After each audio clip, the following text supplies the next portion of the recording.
I never imagined that grief could feel this heavy, like a thick fog sitting inside my chest, refusing to lift.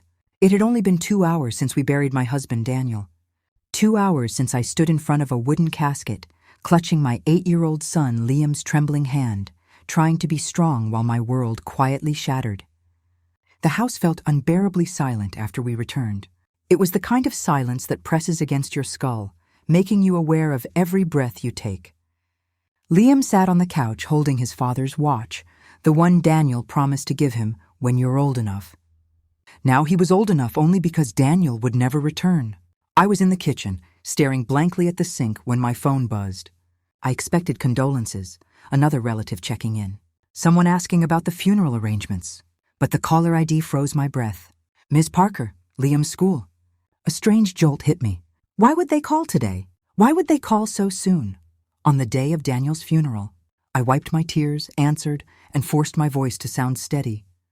Hello? The voice on the other end belonged to Liam's homeroom teacher, Ms. Lawson, a gentle, warm woman who adored my son. But today her voice trembled. Mrs. Parker, I know today is difficult, but something urgent came up. Could you come to the school immediately? My heart tightened. Is Liam okay?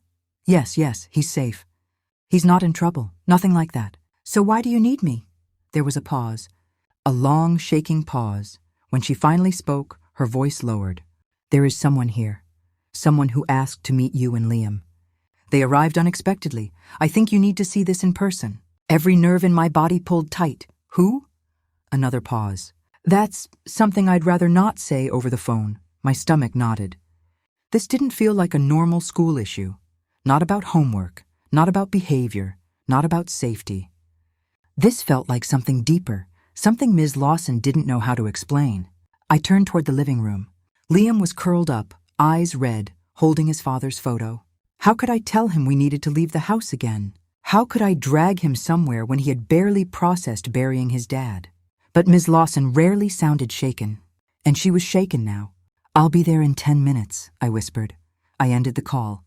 Liam sat quietly in the back seat, hugging his father's worn-out jacket. The one Daniel used to wear every morning, the one that still smelled like his cologne. Mama, are we in trouble? Liam asked softly. No, sweetheart. Then why are we going to school? Ms. Lawson said she needs to talk to us. He nodded but didn't ask more. My mind raced. Why would someone show up today of all days? Right after the funeral? Who even knew we'd be home now? The closer we got to the school, the heavier the air felt, like a storm waiting to break.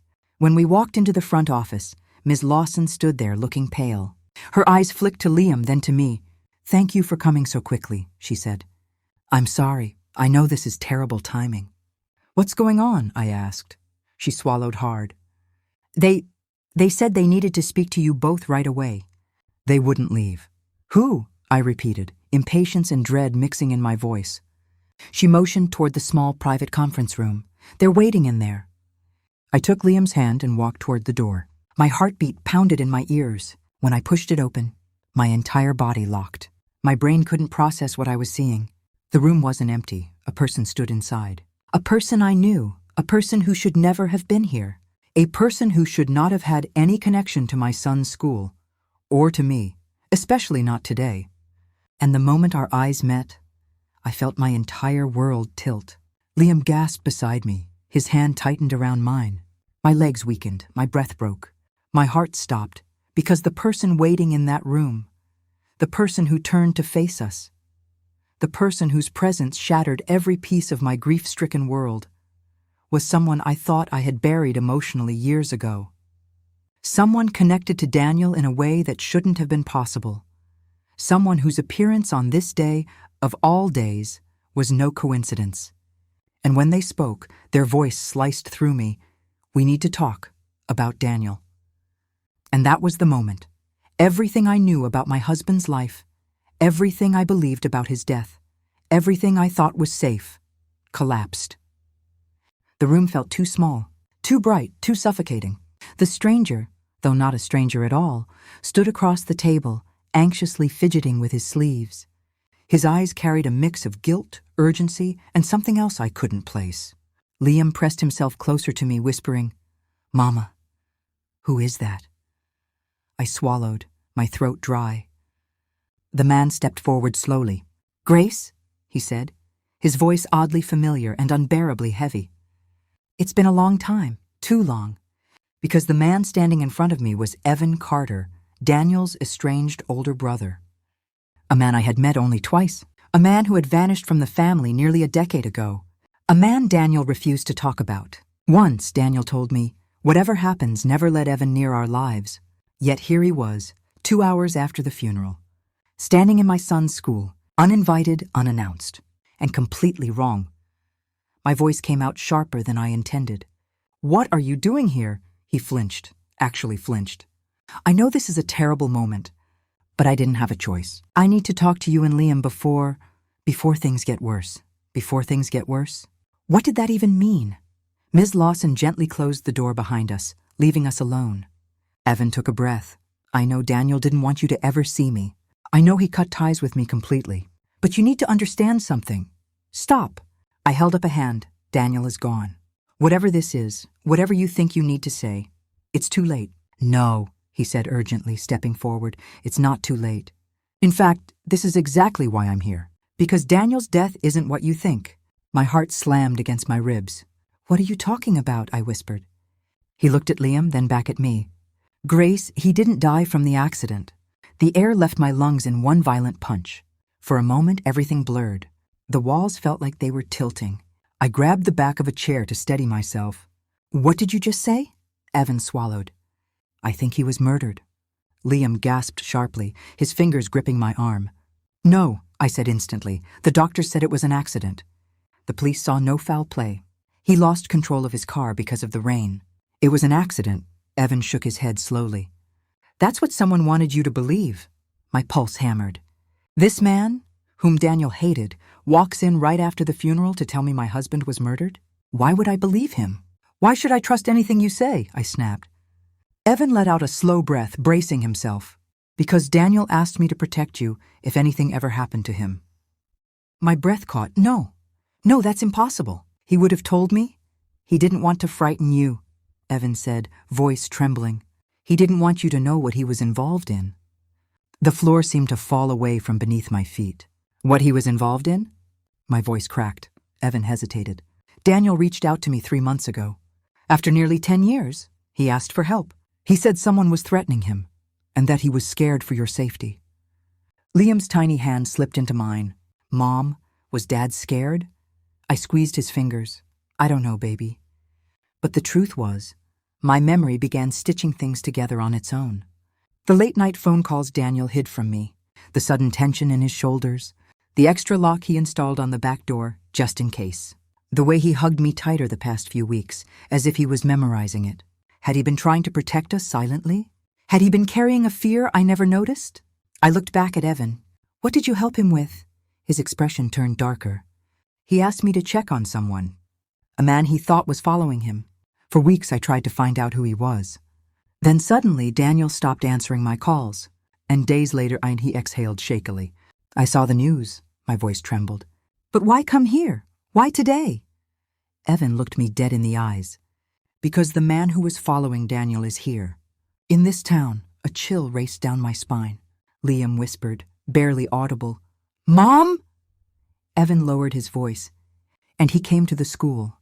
That's why Ms. Lawson called you." My blood ran cold. "What?" I breathed. Evan nodded. "Someone asked for Liam today. Someone the school staff didn't recognize." My knees nearly buckled. "Who?" "They didn't get a name," Evan said. "He asked the office if Liam Parker was still dismissed at 3:15. He left before they could question him." "And you think—" "Yes," he nodded grimly. "I think he's connected to Daniel's death." I felt the room shrinking, my lungs shrinking with it. Evan stepped closer, his tone low and urgent. "Grace, I know you don't trust me. I know Daniel didn't trust me. But right now, trust isn't the point. The only thing that matters is keeping you and Liam safe." I wrapped my arms around Liam. "What do you want from me?" I whispered. Evan hesitated, then said the words that sent shivers up my spine. "I need you both to come with me." I stared at him, stunned. "Absolutely not." Evan's jaw tightened. "Grace, if I'm right, you're being watched. You can't go back home. Not after the funeral. Not now. They know you're vulnerable. My heart thudded painfully. I don't believe this, I said. This is insane, is it?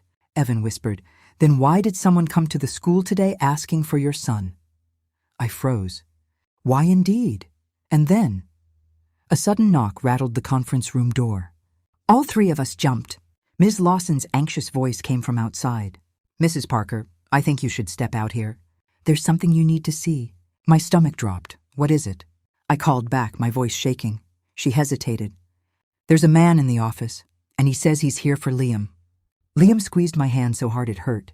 I looked at Evan. He looked at me. And for the first time, I felt real fear.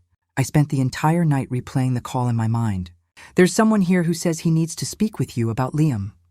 He says it can't wait. Those words from the teacher kept slicing through me.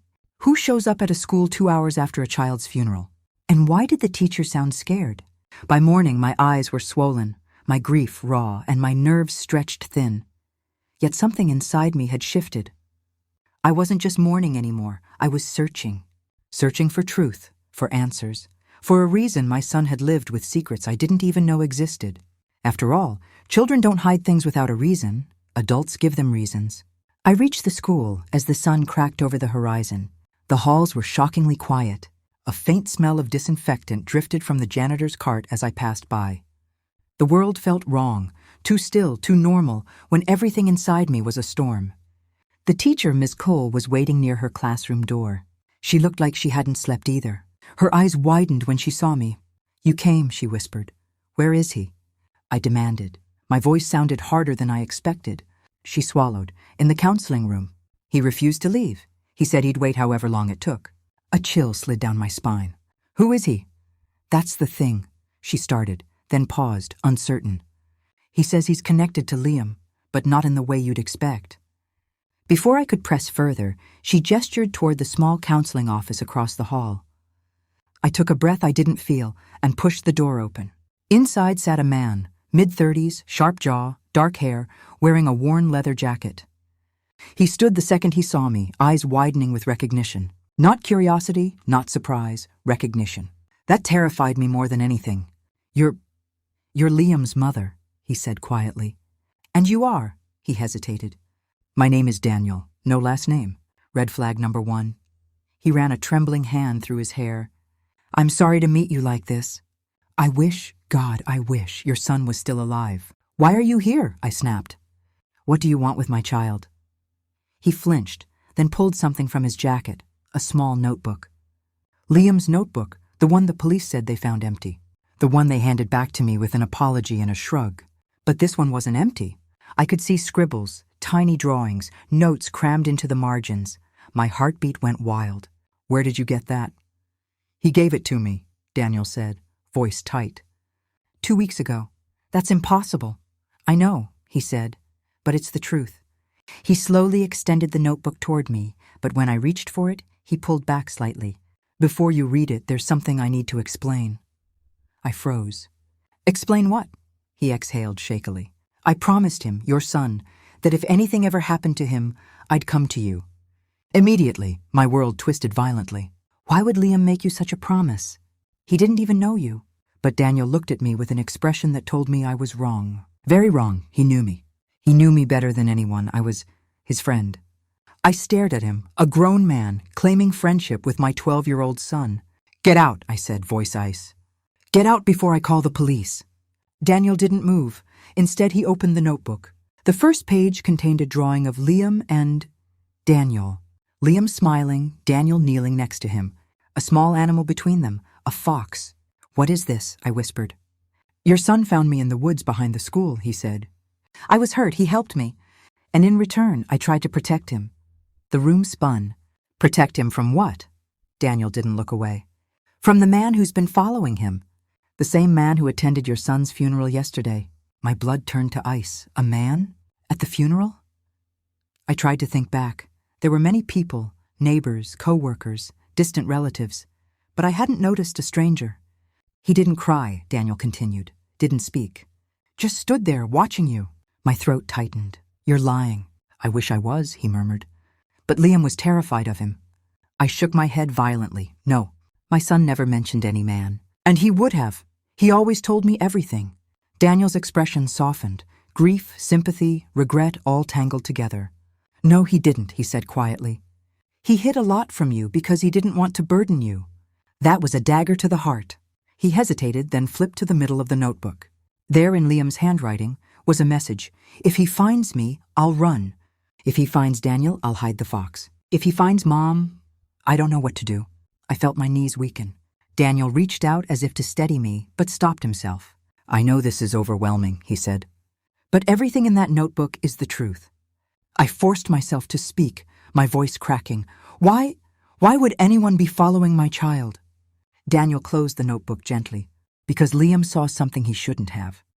Something dangerous, something connected to me. My breath froze in my chest. Connected to you how? He hesitated. I can't tell you yet. Not until you're somewhere safe. Safe from what? Daniel's gaze darkened. From the man who killed your son. My heart stopped. No, I whispered. It was an accident. The police said... The police were wrong, Daniel said sharply. Liam didn't fall. He didn't trip. He didn't wander off. My body trembled. Then what happened? He met my eyes. He was running from the man who wanted him dead. A ringing filled my ears. The world dimmed around the edges, but Daniel wasn't finished. And now, he said, voice barely above a whisper, that man is coming for you. For a long moment I couldn't breathe. The room seemed to tilt, the walls closing in. The air grew heavy, thick, like it was squeezing the truth into me whether I wanted it or not. My son, I choked out. You're saying he was murdered? Daniel didn't look away. Yes. No, I snapped, stepping back. No, the police told me it was a tragic accident. He slipped near the ridge. Daniel's jaw clenched. That's what they were told to say. The word told slammed into me like a blow. I clutched the back of a chair to steady myself. Who would tell the police to lie about my child? Daniel hesitated, searching my face as if weighing how much I could take. It starts with me, he finally said. With who I used to be. I stared, used to be. Before I met Liam, Daniel continued, I worked for a man named Garrick. He isn't a businessman. He's not a politician. He operates in the shadows, where money, power, and secrets are traded like currency. My throat tightened. And my son? What does he have to do with this Garrick? Daniel inhaled deeply. There was a flash drive, one I stole. It contained evidence, names, documents, accounts. Enough to bring Garrick down. He found out. He sent men after me. He paused. Then, quietly, I hid it. I frowned. What does that have to do with Liam? The woods behind the school, Daniel said. That's where I went when I was running. I was injured. I couldn't go farther.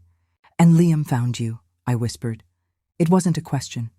It was a realization, one that scratched at my heart. Yes, Daniel said. He found me unconscious.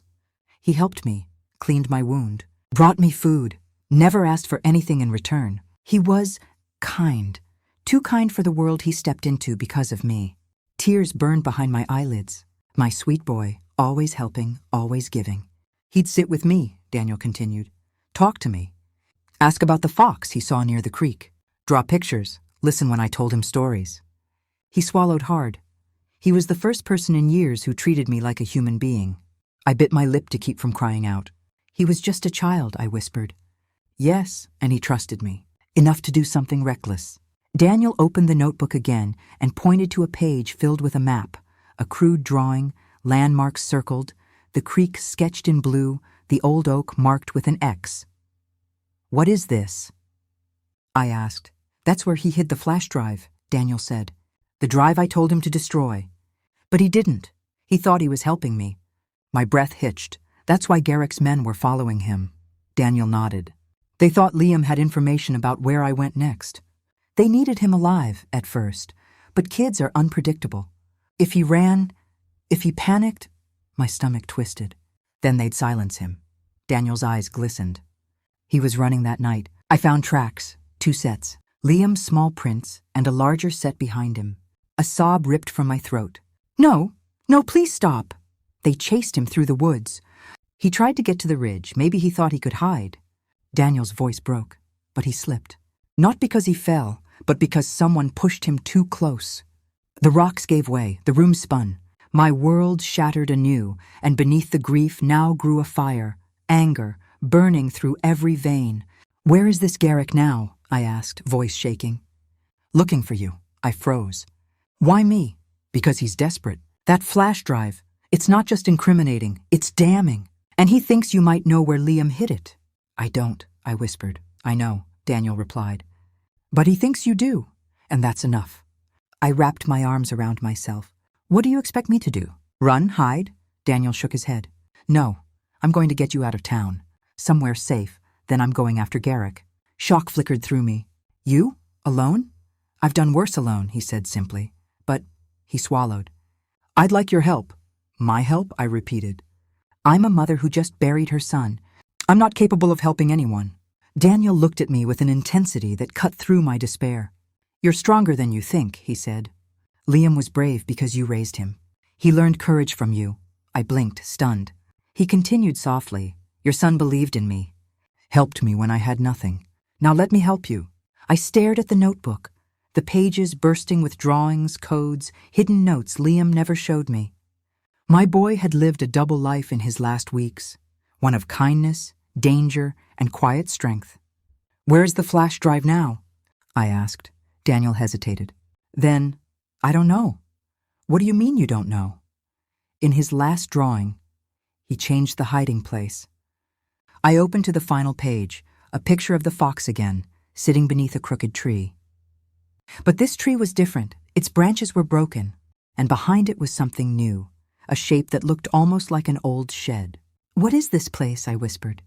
Daniel leaned closer. "I'm not sure. But if we find that tree, we find what Liam died trying to protect." I felt my heart twist. My son was leaving us a trail, a final message, a clue. "He wanted us to find it," I murmured. "Yes," Daniel said, "and Garrick wants it too." I closed the notebook softly, then looked up at Daniel. "Tell me what we do next." He stood straighter. "We start where Liam's last drawing ends." A chill coursed down my spine. "What happens when we find the flash drive?" Daniel didn't hesitate. "We finish what Liam started." And suddenly, grief wasn't all I felt.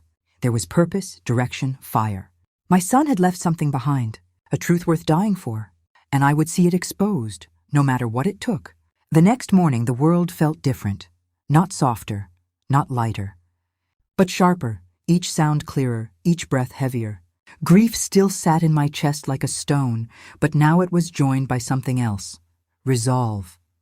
Daniel and I stood in front of the school forest trail where Liam spent his afternoons, the place where he laughed, played, and unknowingly walked into danger. "This is where his final drawing begins," Daniel murmured.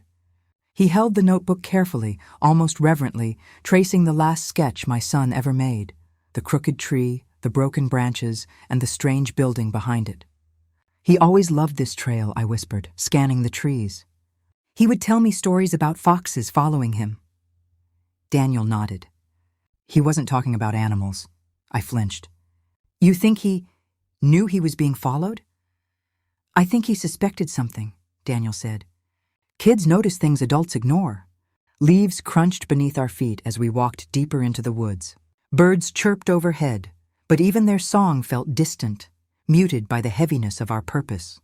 Around 20 minutes in, Daniel stopped abruptly. "There," he said, pointing. A tree stood alone, twisted and bent, with 3 broken branches hanging like jagged limbs. My breath caught. "The crooked tree?"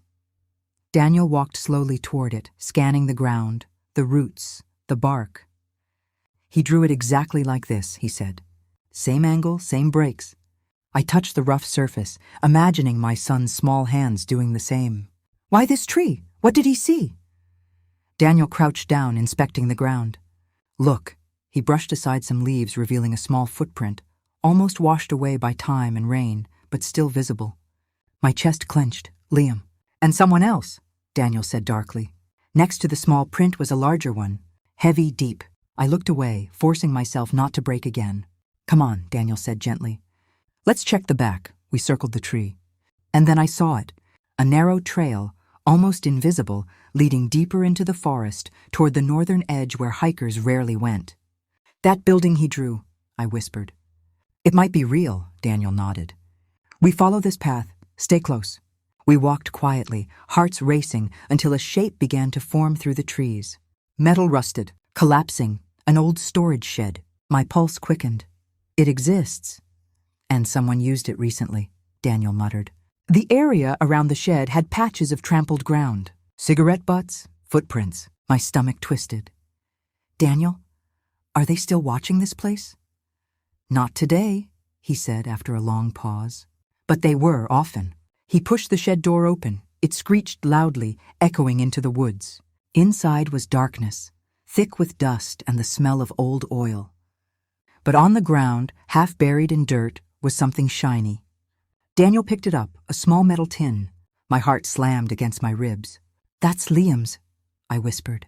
His treasure box. He kept feathers, and drawings, and little things he found. Daniel opened it. Inside was only one item. A folded piece of paper. Daniel handed it to me. My hands trembled as I opened it. It was another drawing, sketchy, rushed, almost chaotic. The crooked tree, an arrow pointing toward the shed. And beneath the shed, a pattern of lines. What does this mean? I asked. Daniel stared at it, eyes narrowing.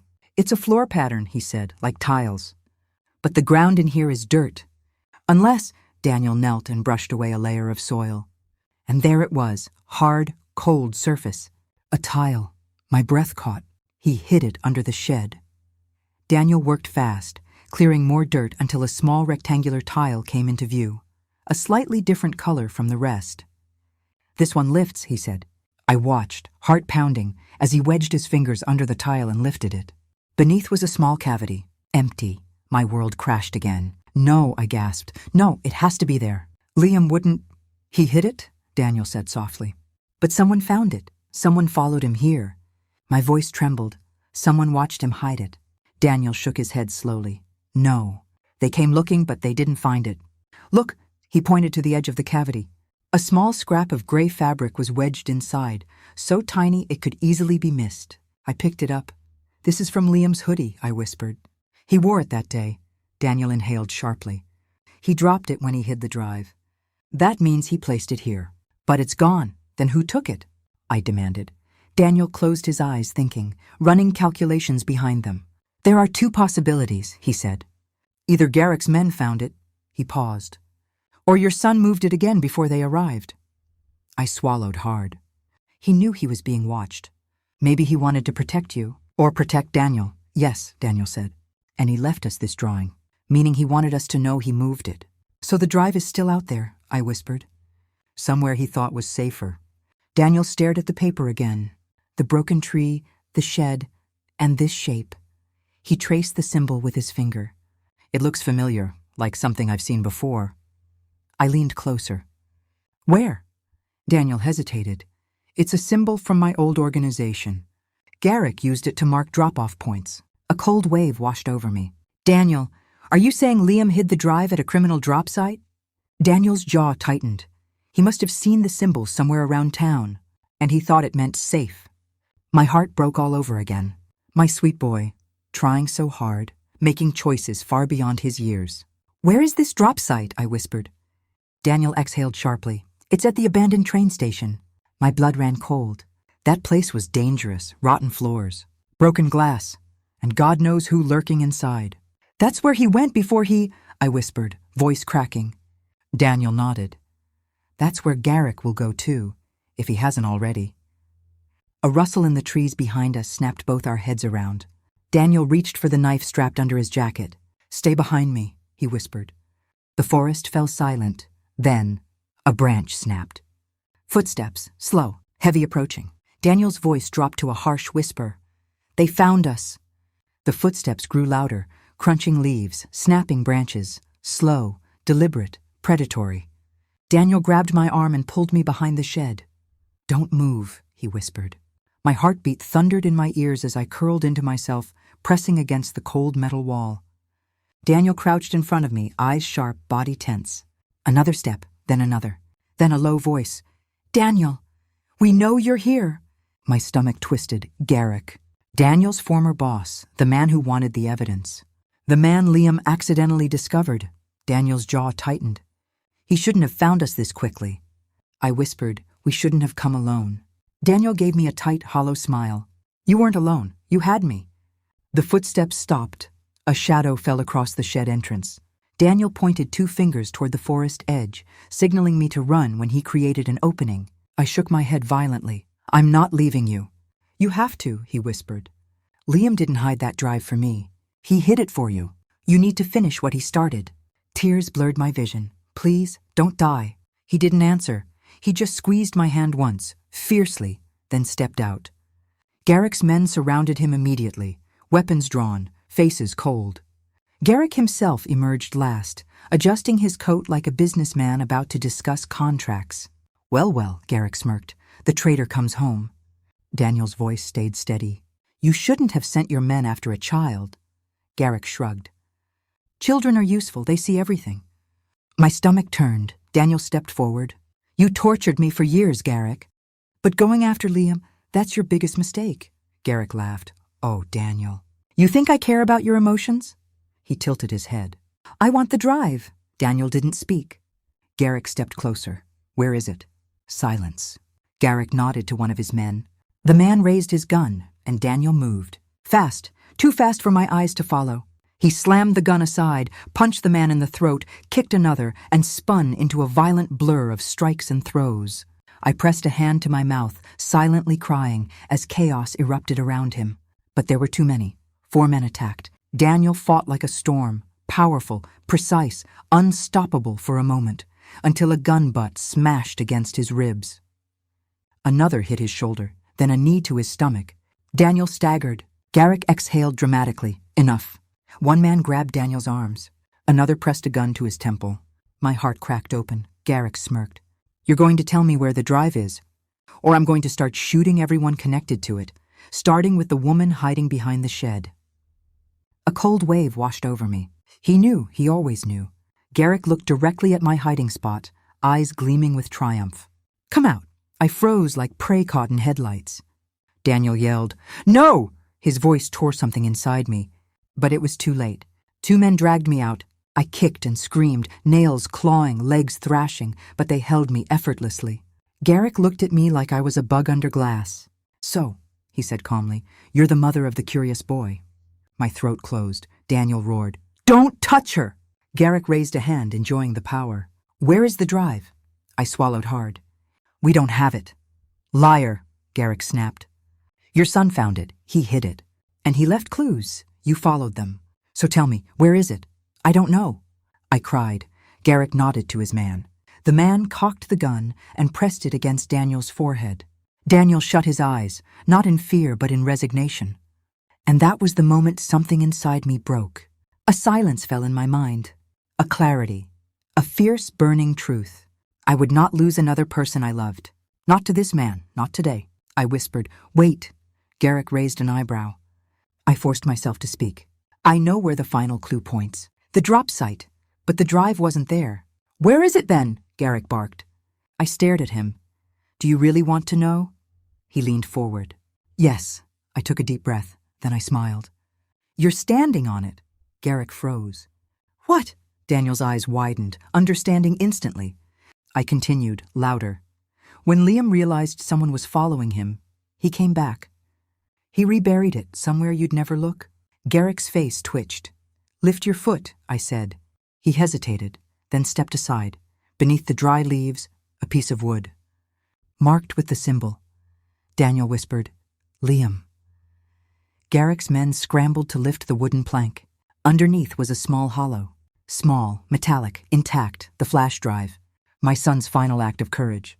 Garrick lunged to grab it, but Daniel exploded into motion. He kicked the gunman beside him, twisted out of the hold, and launched himself at Garrick. The two clashed violently, rolling across the forest floor. The gun fired once, twice. Birds flew from the trees. I screamed. One of Garrick's men ran toward me, but I grabbed the wooden plank from the ground and smashed it against his face. Pain radiated through my arms. He collapsed, another charged. I swung again, harder, sobbing, terrified, furious. Daniel wrestled with Garrick, blood pouring from his arm. Garrick crawled toward the fallen gun. "No!" I screamed. I threw the plank. It hit his hand. The gun slid away. Daniel tackled him, pinning him down. Sirens pierced the air. Red and blue lights flashed through the trees. The police finally. Garrick cursed as officers flooded the clearing, weapons raised. "Hands in the air!" Drop your weapons! Down on the ground! It was over. Garrick and his men were handcuffed, dragged away, shouting threats that no longer mattered. Daniel stumbled toward me. I caught him before he fell, gripping his face with shaking hands. "You're hurt," I whispered. He touched my cheek softly. "So are you." I clung to him. "I thought I'd lose you too." "Never," he whispered. "Not today, not ever." A gentle hand touched my shoulder. Liam's teacher stood there, tearful, holding the flash drive in a small evidence bag. "We'll make sure this brings justice," she said. "Your son saved so many lives with this." I pressed my forehead to the bag, whispering, "Thank you, baby. You were braver than all of us." Daniel wrapped his arm around me, and for the first time since my world shattered, I felt my heart start to rebuild. Not whole, not healed, but alive. Liam's courage had given us truth, justice, and a second chance. And I would spend the rest of my life honoring the little boy who protected us all.